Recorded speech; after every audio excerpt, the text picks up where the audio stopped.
My name is Jimmy Heath. I'm a saxophonist, composer, arranger, and educator.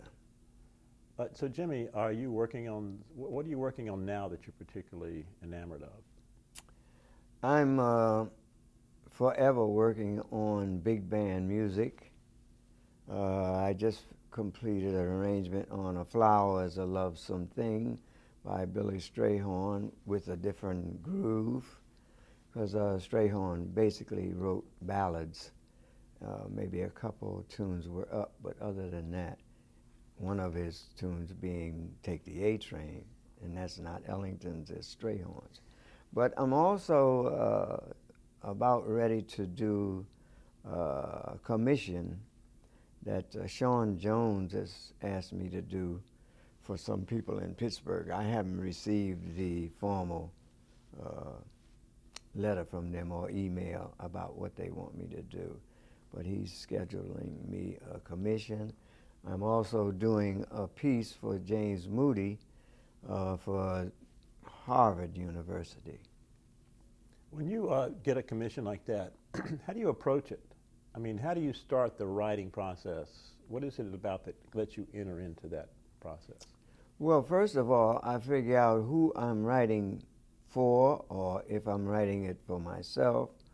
And if I'm writing for someone, then I have to consider their high points and what's important about them.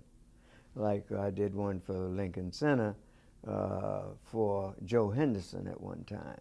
And I know certain things that Joe liked in his playing, and I included those things. They really asked me could I do it for Sonny Rollins, but Sonny Rollins said he didn't want to do it. He only plays at Carnegie. He's never played Lincoln Center. But you know, if it's just a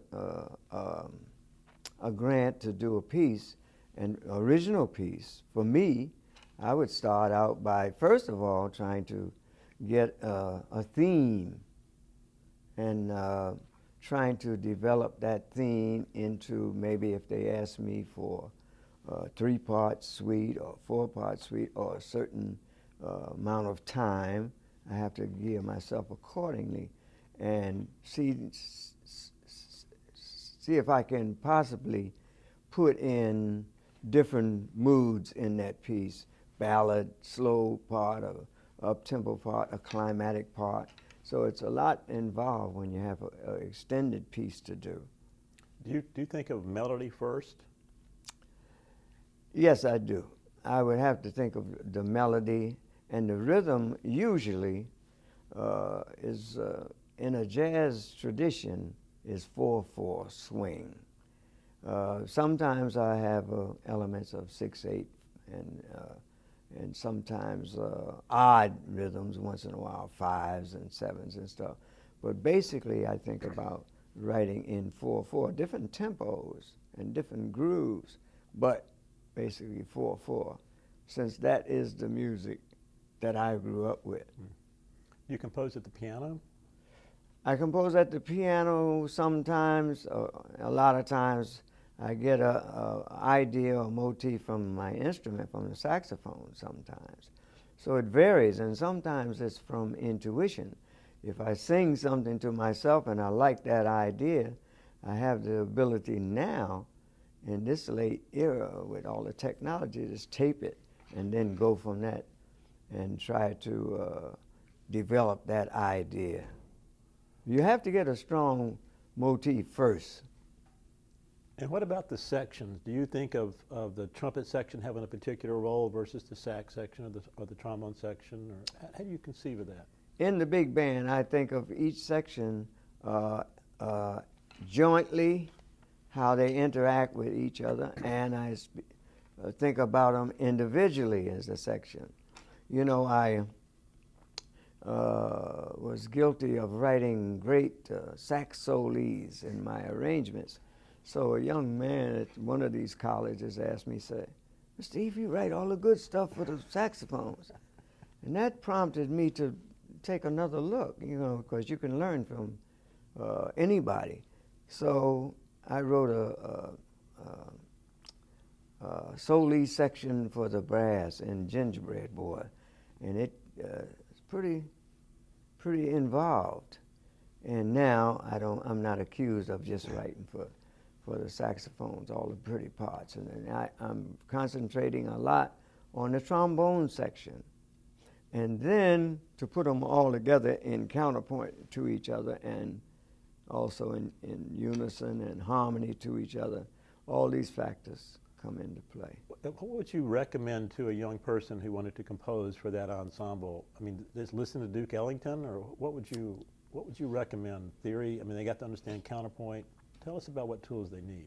I don't think you can look past Duke Ellington as far as doing big band music, but he's, it's according to, what instrumentation you're dealing with. I was privy to hear all of the big bands when I was growing up. So, I mean, Erskine Hawkins or Jimmy Lunsford or Jimmy Dorsey or Tommy Dorsey. I heard them at the Earl Theater in Philadelphia. And I heard Tommy Dorsey when Frank Sinatra was singing, "I'll never smile again," and all that kind. So he had a little choir or 4 or 5 singers backing him up. So what I heard with Glenn Miller was something in the reed section that really knocked me to my knees. I really loved it. When I heard him playing at the Earl Theater, and he played Serenade in Blue, and what they did is put the blue lights on the saxophone section, and they started, and they had a certain way of voicing that I liked, a Glenn Miller band. And I still have that on CD now. I'll be listening to Serenade in Blue, because whatever you like when you're young and you hear, that's what you will like the rest of your life. You don't give up that. You may be musically astute enough to like something else, but you're still going to like. That's the problem, one of the problems. We are not exposed on the media with jazz as some other music, money-making music.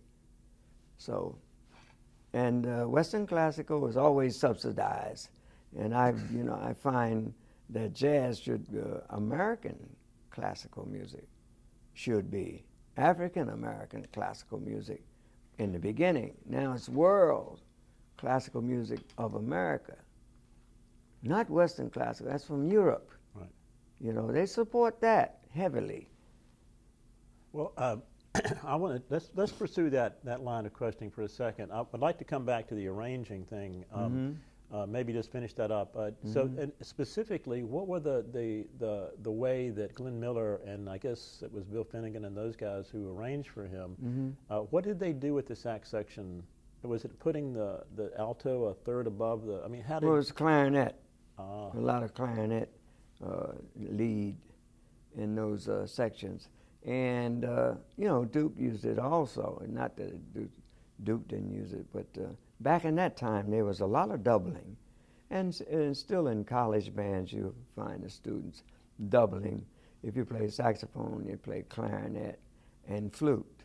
And, bass clarinets and stuff like that.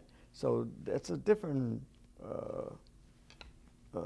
textures in the reed section. Well, you're of a kind of a level of experience and knowledge that very few people attain. And so your opinions and your views on arrangers and how that large ensemble was made to be such an important part of just the history of music. How do you think of yourself as different as an arranger from, say, the people that you admire? I'm no different. I mean, I'd look to Duke Ellington for different textures. When he did Mood Indigo, okay, he had a clarinet, trumpet, and trombone to play the melody out front before the whole band comes in. That's a different texture. So when I came along writing later, I found that the soprano saxophone and the guitar, or the soprano saxophone and the tenor saxophone and a trombone works very good. as Charlie Parker and Dizzy, the alto and the trumpet, or John Kirby, some of those people. You know, the textures in the music are what is very important, because otherwise you can't just have the whole band playing from the top to, you have to climax the music. And in doing so, I got an arrangement of one of my originals, and I used that 3 horns playing the melody. And eventually, at the tutti section or the end, the final, then the whole band comes in. But you build it something. It's about climax, you know, starting at one point and climaxing it. It's like life. So tell us about Thad. I know you. Wow. What made Thad such a fantastic arranger? Why do his charts still live to this day and they're fresh? And why is that? Well, Thad took it to another level in his counterpoint and use of counterpoint. And according to Hank, he said that Thad was a different kind of writer than most people. We write and fill in the chords and everything as we go along, the whole ensemble. He said that Thad would write, I can't imagine this, he would write the lead alto line. He have this all conceived, what he's going to do from the top of the chart to the end. And he'd write the lead trumpet another line. Then he'd write the lead trombone another line. And then he would go about harmonizing later. But to have the idea of what you want all the way to the end, that's different. Yeah. And his arrangements, he wrote what they call linear writing as opposed to the horizontal up and down. But it sounded so vertical. The harmonies were so rich and so different. Yeah. That alto, that soprano on the top. Yeah. That's kind of what the characterization was of the music, right? That's what it's the sax section that makes Thad, right? Well, no, the whole band made Thad's music very interesting. His concept of dissonance and consonant things and in and out, you know, his sax solos, his brass ensemble stuff. There was a adventurous side of Thad. He had the experience of coming out of the Basie band, and he knew about the swing. The swing that was underlying. But then he heard the bebop generation, and he had this complex lines, and he would mix the complex lines on top of this groove. And that's what people, I think, are attracted to. I told Thad, I say, man,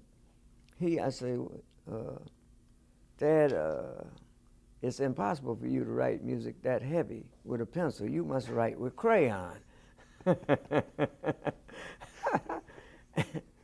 There's a guy named Rayburn Wright at, was it Eastman School? I think so. Yeah, and Rayburn Wright was a great orchestrator. And Thad told me that he wished he could have studied with Rayburn Wright. I said, man, they're transcribing all your arrangements up there and putting them out. So, you know, and you ought to just keep writing with that crayon like you're doing, because your music is heavy. Yeah, totally heavy. Well, tell me what you think of, say, Bob Brookmeyer's arranging, or Jerry Mulligan's, or Curtis Fuller. I mean, where do they fit into the... Well, Jerry it's the instrumentation that Jerry Mulligan used that made him, in his writing during the birth of the cool period.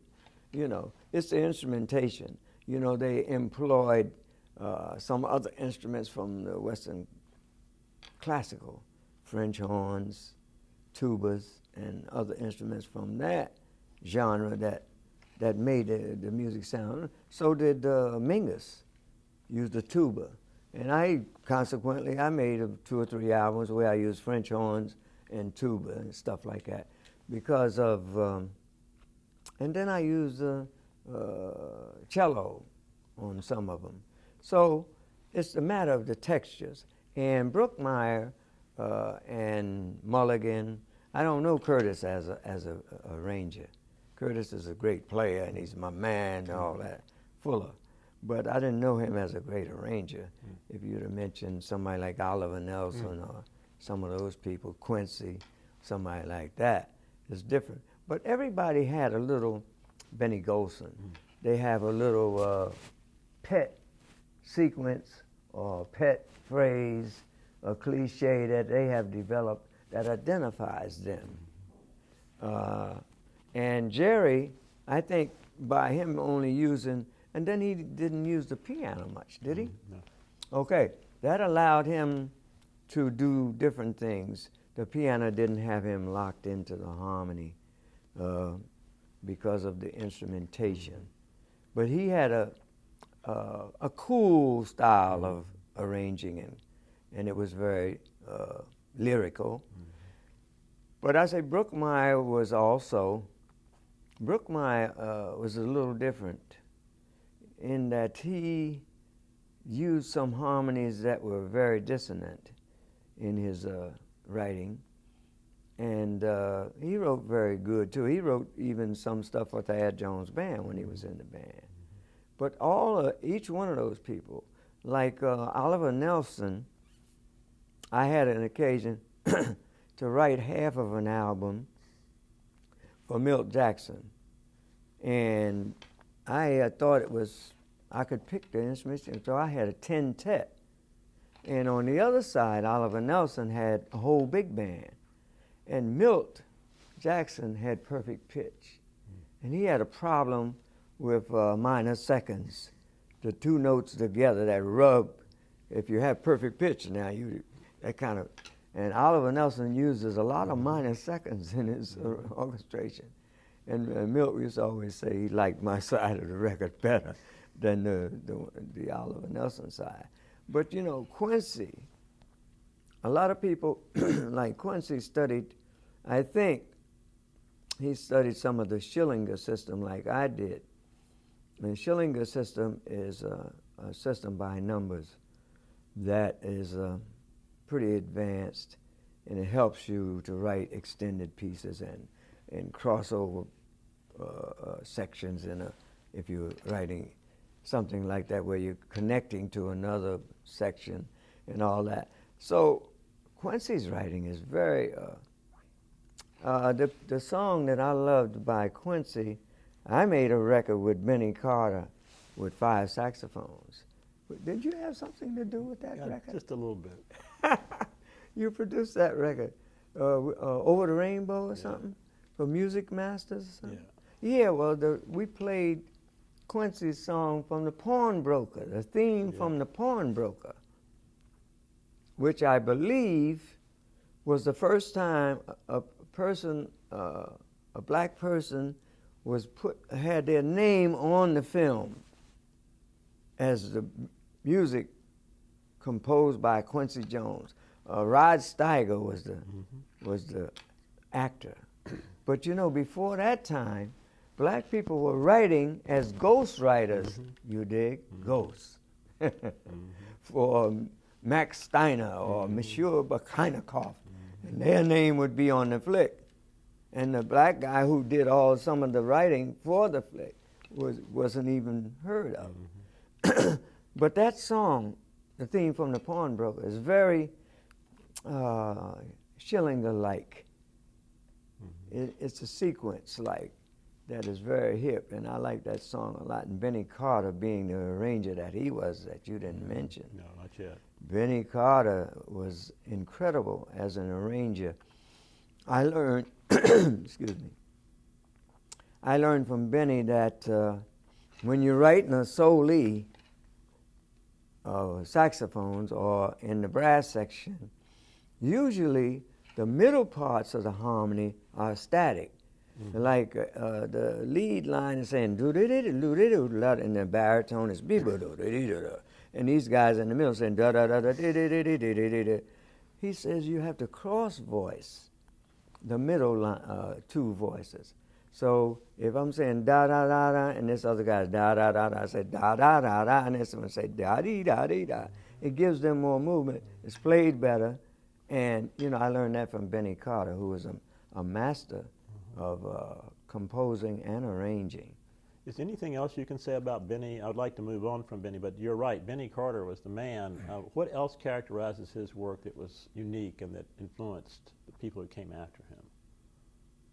Well, I think Benny, I first heard him doing Patience and Fortitude during World War II.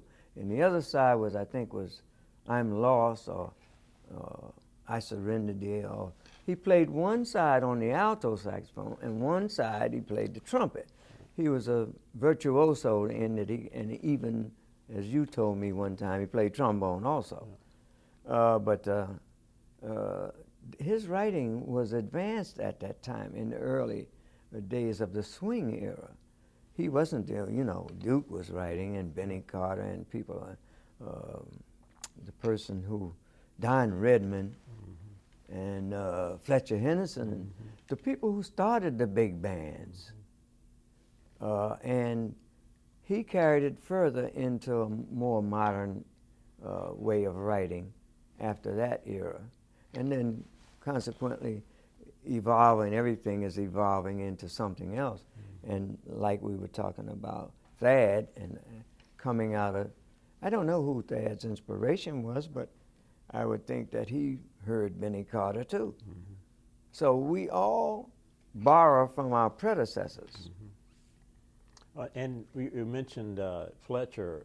Fletcher did all those charts for Benny Goodman and was another example of somebody else getting the credit really for a person's work.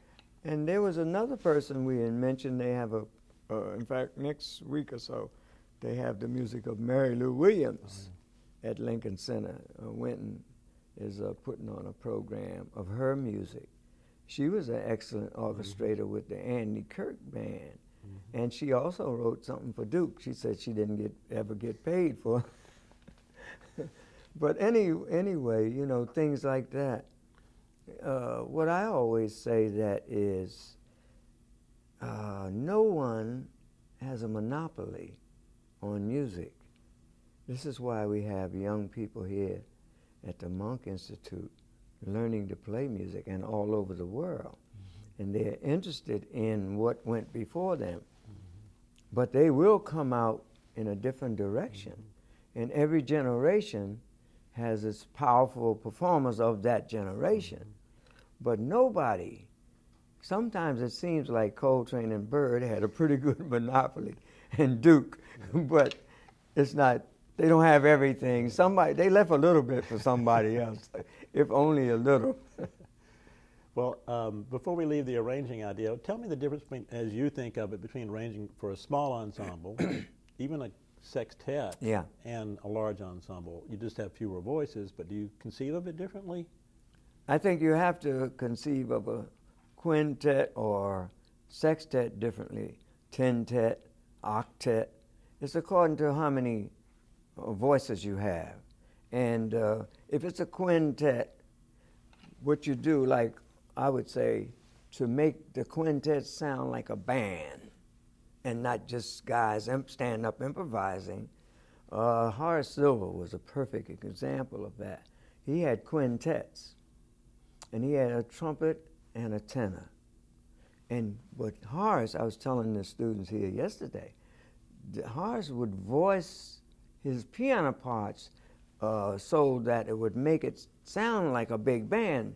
He wasn't just soloing against what they were playing, or he was definitely making the chords bigger to make it sound like a bigger band. And consequently, if you got a sextet, you got more opportunities. You can voice chords with 3 notes as opposed to 2 notes if you want harmony. You're limited in the harmony with the 2 notes, because the best would be a 3rd or a 6th or something, and then dissonances occasionally and resolve those dissonances. But when you're talking about sextet, then you got 3 notes. And add in, when you go to the tentet, octet, you got more possibilities of harmonizing.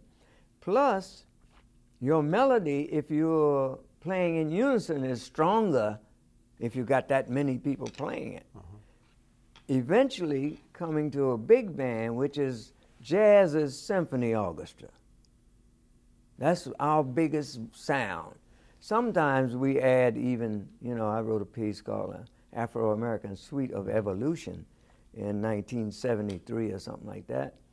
And I added the big band, the strings, a choir, and the African percussion, because I wanted to indicate coming over on slave ships and all of that. This is before Roots. Quincy's excellent effort on that on the television. I didn't get the television. But that's what I was doing, tracing it all the way up to the avant-garde movement at that time. So you can always add, and Winton's done a couple of things with that out in California with a big band and a choir. And it gets, sometimes you have to really edit because it gets too thick. It's too much going on at once. My teacher used to tell me that 3 lines or 4 lines is as much as people can absorb at one time if you're doing 3 or 4 things, But, we're always stretching. I did one composition when I was teaching at Queens College. They asked me to do a piece, and I did a piece for a 5-piece jazz group and the symphony orchestra, the Queens Symphony, and they replayed it recently, one of my 80-something birthday, but it was played when I first went to Queens, and that was my first and last effort with the symphony orchestra, but came out pretty good. Tell me about Gil Evans. Oh man, I went up to Miles' house and we were talking, and I liked Gil's music so much, And I say, Miles, what's Gil doing now? He say he's somewhere writing 1 bar. He say, but 1 bar, when he writes 1 bar, is so much shit in there. So I looked to Gil for his thickness of harmonization and everything, but also when I told Gil, I said, man, I sure like your writing. He says, oh, Jimmy, that ain't nothing but Duke Ellington on different instruments. Because he has the bassoon and the bass clarinet and the oboe and stuff from Western classical. But he still gave the credit to the maestro, Duke Ellington. Gil was a good friend of mine, and he came to my office one time, and he was kind of bummed out, and I said, what's wrong, Gil? And he said, man, I'm wearing calluses on my ass trying to figure out how to revoice a C7. He had a mini voice for a C7. Yeah, Gil was wonderful, and he and Miles, it was a marriage made in heaven, the way they could produce music. I had the pleasure of playing with Gil's band at the Apollo Theater. It was Thelonious Monk, Dinah Washington, and the Gil Evans big band, and a couple juggling acts, the Accidentals or whatever they were called. And, they have comedians and all, a complete stage show. And he was doing some of the things that he had done for Miles. And in fact, in the band was Curtis Fuller and Kenny Dorham and Lee Konitz, Bud Johnson on tenor, and myself. He had to have 2 tenors because of the music of the acts that would do the juggling and all whatever they were doing, dances. And Curtis was taking the solo on his arrangement that he did for Miles on Summertime. And which one was on the drums? Elvin Jones. And this is probably summer of 1959, before Elvin got to his Coltrane style, his freedom. He got freedom when he got with John. But I had the pleasure of playing some of his. dun dun dun dun dun dun dun dun dun dun dun. Oh, what's the name of that song? You know, it's one of Fletcher Henderson or somebody like that Gil had written arrangement. It was really nice. But he could take an old standard from the early jazz period and really update it. And that's what we basically all are doing, trying to update. We're all building on something that came before, and we've got great masters to emulate in the jazz tradition. But before we talk a little bit more about that, I'm curious about, you saw the bebop revolution happen, and for us that look back on it and weren't there, we think of it as kind of a seismic event, but it had to be more evolutionary, more slow, right? I mean, tell me about that. What is bebop? How is it different from what came before it, and why did it happen? Was it a sociological thing as well as musical? I think it was both. Wanting to be free from whatever was happening to African Americans and to have some dignity and pride. And Dizzy and Charlie Parker and Monk and Kenny Clark and later Max Bud Powell, they sought out a new way of playing that was more concertized. It was not as danceable as swing, but it had the elements of swing. Charlie Parker could swing, and he did. He came out of Jay McShann band in Kansas City, and that was a band, and they played swing music. The first time I heard Charlie Parker was playing with Jay McShann on a record. And later I heard him and Dizzy together, and I said, oh, that must be the same guy that I heard before, earlier. But, you know, swing, I think it was big bands, and it was dance-oriented. And when we got to playing bebop, it was more like, I think maybe John Kirby was one of the first small groups, biggest little band in the land, or whatever they call it. And then Dizzy and Charlie Parker came along.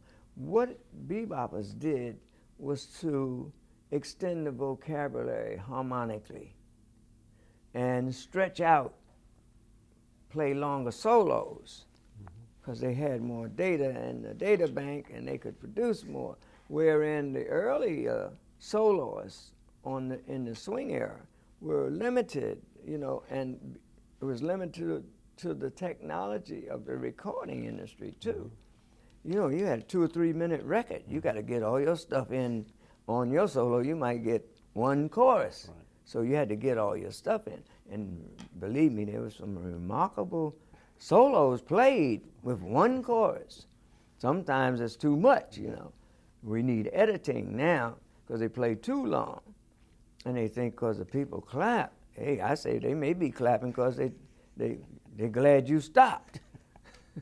Not that necessarily love what you did.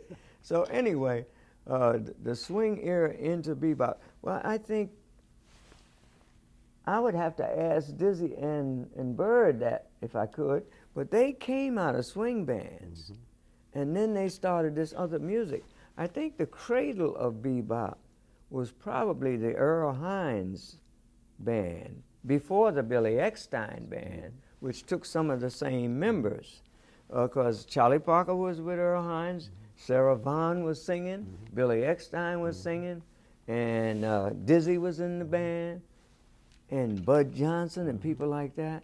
And they came out, and with the lifestyle changing, a little more freedom, and things got a little faster pace. Life did, and they moved. The music moves with life, and I think that when they started that style, it just caught on with the younger people who wanted to be like them because they set the pace. Dizzy was an incredible soloist and my #1 mentor. I think about this man almost as much as I think of my parents and my brother, people who are passed. I think about Dizzy almost every day. Dizzy was the one who played in a small group and solo, and then he always had a big band. And that's the two components of the music that I like. But Bird never got to the big band. He played in some, but I mean, he didn't write big band music and have a big band all the time. He was just one of the greatest soloists ever. But I think that Dizzy and Bird still played with the swing feeling. They just added more notes and higher extensions of the harmony. You know, when I saw Bird with the Stravinsky Firebird Suite miniature score, they were checking out Western harmony in all of its possibilities also. And you know, the extended chords and the changing of the harmony is one thing that happened during the bebop generation, beside the speed of the improvisation. I always thought that Earl Hines was kind of seriously overlooked in a sense.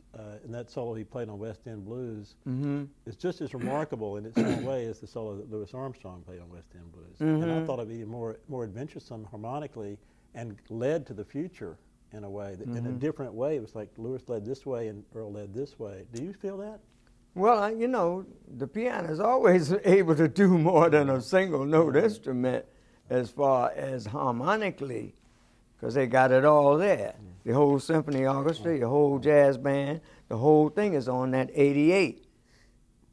So, you know, I can understand your thinking that way. But Pops was so profound with that one note he played and his style. To, you know, and they both were important. That's why I say no monopoly. Sidney Bechet comes in there too, early. Tell me about Sidney Bechet, because he had to have some influence on you as a reed player. Yeah, well, Sidney, to me, you know, I was very fortunate to play in Paris, after Sidney was gone and everything. And when his widow told me she liked my soprano tone, I was in heaven.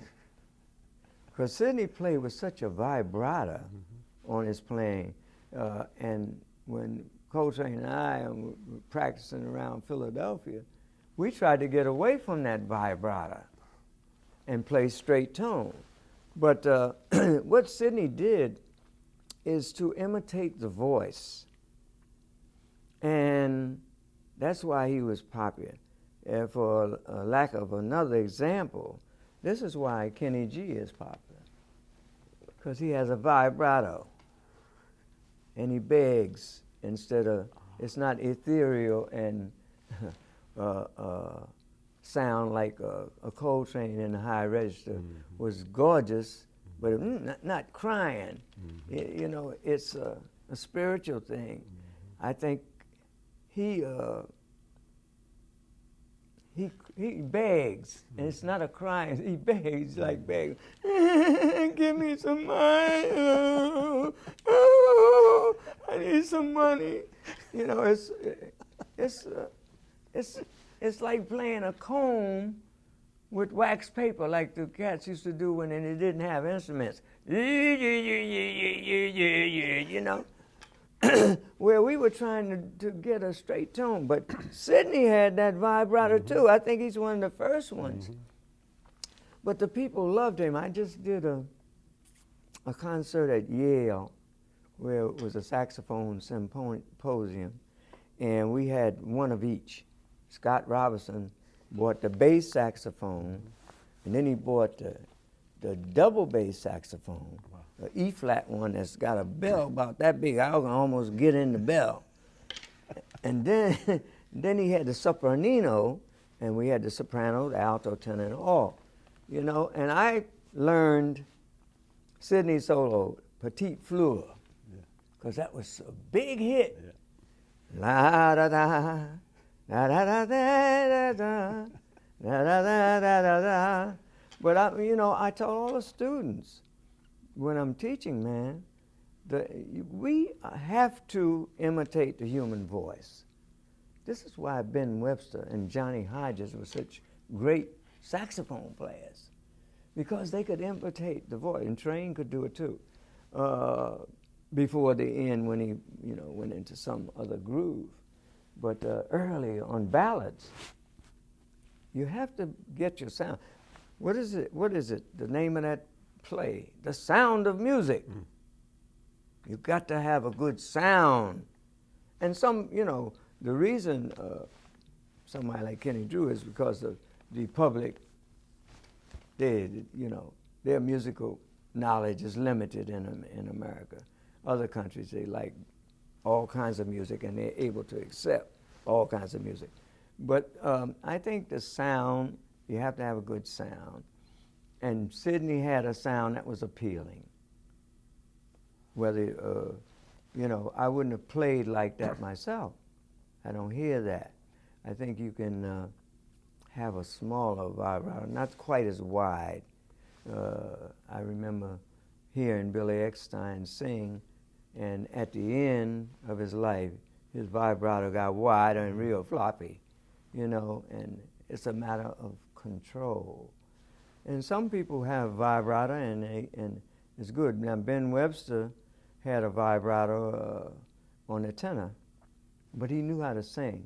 He knew how to sing, and I was with him over in Copenhagen once, and I had been playing, what's Clark Terry's band? And I had been playing this song,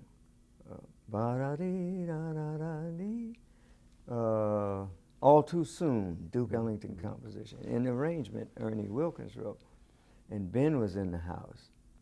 And Ben said, "Little bitty, let me play that." But he told me that he didn't play a ballad unless he knew the lyric. And that's why he could speak to the audience, because he knows the words. If you're saying, "I don't know why, but I'm feeling so sad," and the words say sad, do-dee-do-dee, do-do-dee-do-da-da, I'm feeling so sad. If you play da-da-da-da-da-da-da-da-da, it ain't got the same effect. So he learned the words before he played a ballad. And I spoke to Johnny Griffin about it. He said, "I don't care about words, I play the saxophone." So different strokes for different folks. But as a saxophone player, I admired all of them: Don Byas, Lester Young, Coleman Hawkins, Benny Carter, or everybody that went before me, Earl Bostic or whoever. It's a beautiful thing, really, to think about all the great, amazing musicians that you get to listen to and build on. Oh, yeah. So let me ask you just for your, I know we have to move on, and I want to ask you about music education, NEA, and all that, but just right quick, if I ask you to give me your a sentence about certain artists, would you do that? Could you tell me what Mal Waldron? The poet. They called him in Japan, so I agree with that. He was like a poet. He's telling the story. Don Byas. Oh, super saxophone player who said when he played, I say, he said, "I gave him this much. I still got this much in reserve." Illinois Jacquette. Oh, had excellent breath control, like a singer. He could hold notes and get a tender sound out of those notes, or harsh if he wanted. Lester Young. Lester Young had breath and ideas and concept that was copied by a lot of people. Percy Heath. Percy Heath had good time on the bass. He could walk the bass very well. He didn't concentrate on it as being a soloist, but he is an ensemble person. Milt Jackson. Milt Jackson was a creative musician with perfect pitch and a wealth of knowledge and a great improviser. John Lewis. John Lewis was a composer and an organizer. Connie Kay. Connie Kay had time as a drummer. So he and Percy together were pretty There was no doubt what was going to happen when you got those guys together. That's what made the modern jazz quartet, Percy and the solos was Milt Jackson. John was a accompanist and not a great soloist. Philly Joe? Philly Joe had everything. He's could sit at the piano and fool around. He's a comedian. He's a very swinging drummer. He had a wealth of variety of ideas. Sam Jones? Sam Jones, to me, is the greatest walking bassist I ever played with, because as opposed to Percy, he never got tired of walking. He's walking wherever he is now. Well, Percy would want to stop. Hey, all right, you played long enough now. He'd be my older brother. All right, that's long enough. Let's go. Sam would say nothing. He'd just keep walking till you wear yourself out. Charles Mingus? Charles Mingus is a great personality, composer, and a bassist. Creative man. Miles Davis? Miles Davis, to me, is a great ballad player on the trumpet. Mel Lewis? Mel Lewis is a great big band drummer, as indicated with the Mel Lewis and Thad Jones in that orchestra. McCoy Tyner? McCoy Tyner is a great stylist in the Coltrane style, and he found in that a different way to play the piano. John Coltrane? John Coltrane is one of the monster musicians of all time, and a dear friend of mine. We hung out and did everything together, good things and bad. Benny Golson?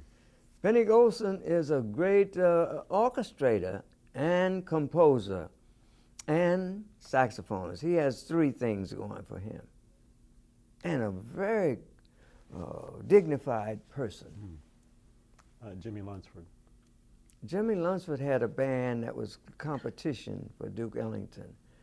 He had the two-beat rhythm, which is the basis of all the grooves that people dance to now, even to hip-hop and everything.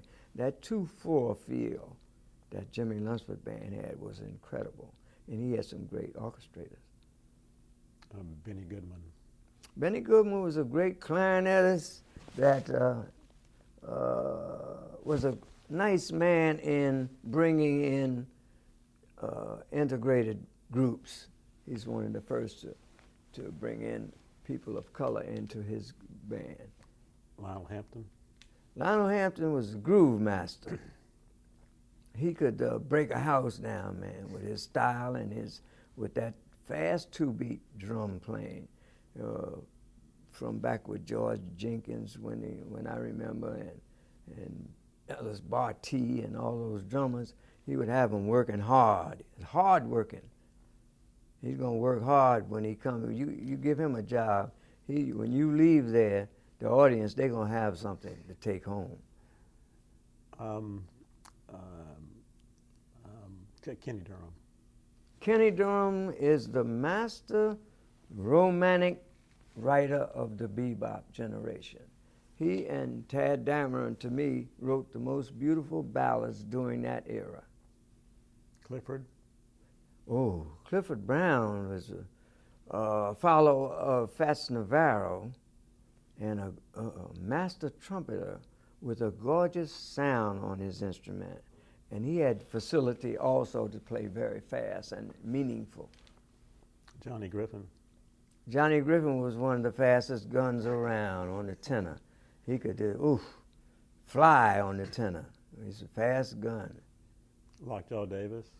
Lockjaw Davis was a guy with a unique way of playing the saxophone. His personality was unique. His posture, he played with his shoulders way up, and I saw him play with one hand in his pocket and play the horn with one hand, the tenor. So he is a unique personality with a unique saxophone sound. Well, Basie? Oh, Basie's the master of tempo. He knew the tempo to make you feel good. And it wasn't always swift, but he could set a groove tempo like no other band leader. Artie Shaw? Oh, now, Artie Shaw is my favorite. Artie Shaw had a warmth about him as a man, and I was privy enough to be on a panel with him in Washington, and I learned a lot when he talked. And he's another one who had Billie Holiday and black people in his band. Mm-hmm. And I just think he was, beside being a lover, he had all the beautiful ladies from Hollywood, Lana Turner and Ava Gardner and Evelyn Keyes, a redhead, a blonde, and a brunette. But he was a very bright man, mm-hmm. and a great clarinetist. How about singers? Carmen McRae? Carmen McRae has a voice that's very musical, and she could play the piano, and she knew what she was doing.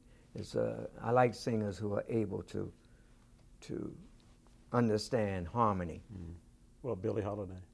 Billie Holiday just had a style that would touch your heart. Mm. What about people like Etta Jones? Etta Jones was she loved Billie Holiday, so it was a continuum of Billie Holiday. You didn't mention my favorite, though. Who's that? Sarah Vaughan. Oh, I'm getting there. Don't stop. Sarah Vaughan was my favorite because the instrument that she had, her voice was incredible. Sinatra and everybody said that she had a perfect instrument. And she was also musically astute person. She could play the piano, and she knew what she was singing.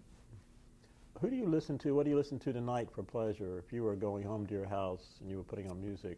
I've been listening lately in the Western classical world to Delius, Frederick Delius, who's around with Debussy and Ravel around that era. He's a romantic. Basically, I like love songs. And any beautiful melody just touch me where I live, inside. What's your favorite love song that you've written? Well, people seem to like the one I dedicated to Coleman Hawkins, called The Voice of the Saxophone. Your most famous composition would be what? Gingerbread Boy, maybe? Or either CTA, Gingerbread Boy, or Gemini. They're the ones that's the most famous. However, I wrote a composition, a suite called Smilin' Billy Suite. And one of the rappers sampled me, Nas sampled me, and it made a lot of money. Money's good. Yeah, you got to have it. Mm. Well, tell me about the Monk Institute. I know you've been involved with them for a number of years. Are you pinning your hopes on them somehow, or what do you see for the future of the Monk Institute? Why are you here?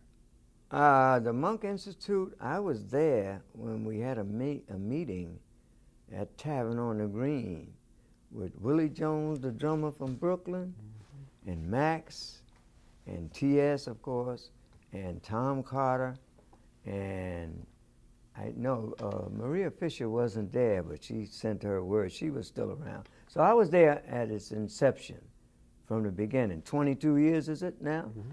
And I see no stopping to this institution.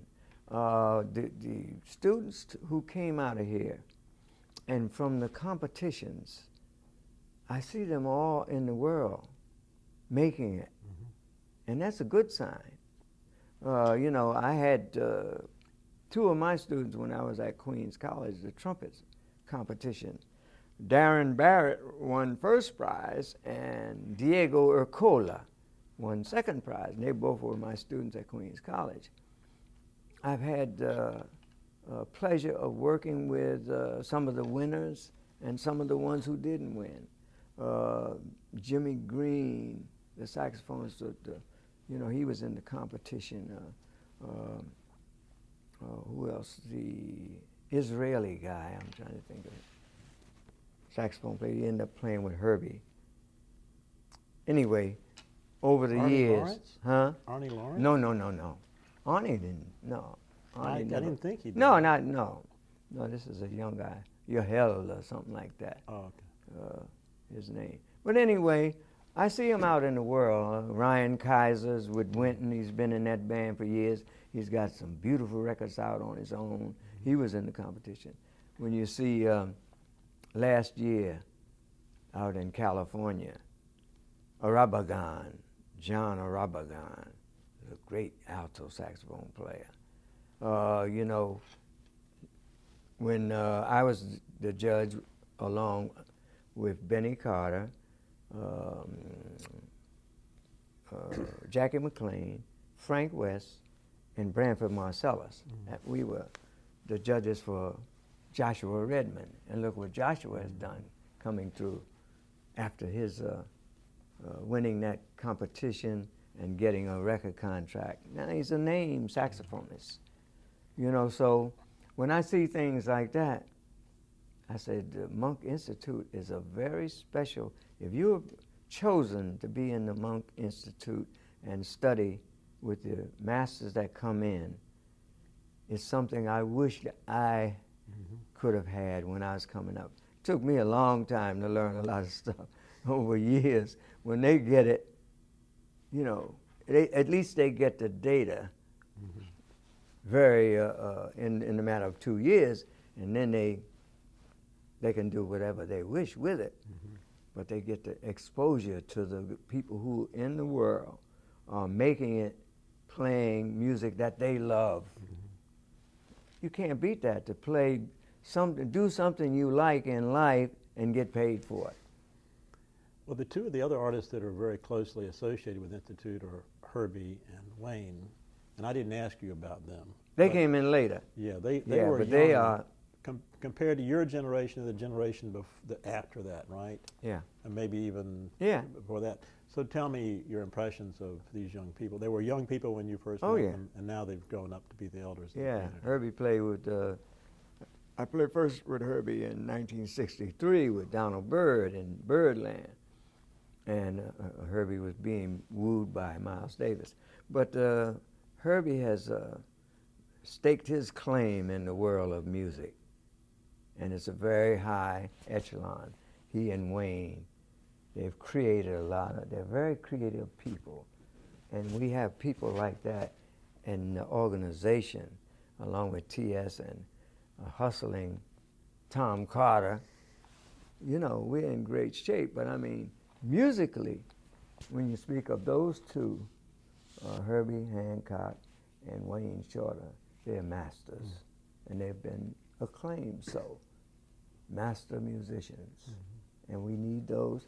When Barry Harris comes down here, or wherever the institute is, and teaches, they're getting some first-hand knowledge from the bebop generation. If it's Herbie, they got beyond. You know, they have another concept of the music, a continuum though from the past. You know, you got to have a foundation before you can build your house, or you got to have roots. A tree has roots, so you get your roots and you go from there, and that's what the Monk Institute allows. Well, speaking of roots, you're in New Orleans. The Monk Institute is in New Orleans. Does that resonate somehow in a unique way to you? Does it make a difference? What role did New Orleans play in the music that we both love? Well, I think New Orleans is one of the birthplaces of the music that we play. And to be in touch with the atmosphere and the history of this place is priceless. Well, tell me about the NEA. I know you're an NEA jazz master, and you probably had something to do with its inception. I know you had something to do with the pay scale. So tell me about that. How important is it, and what can we do to go beyond it? Well, the NEA Jazz Masters attempted to get more visibility when Dana Gioia was the president. And he says, you know, if you're at ceremonies, you have to acknowledge the NEA. And he tried to get us more television exposure and everything. If the new head of the NEA continues on that path, we'll be okay.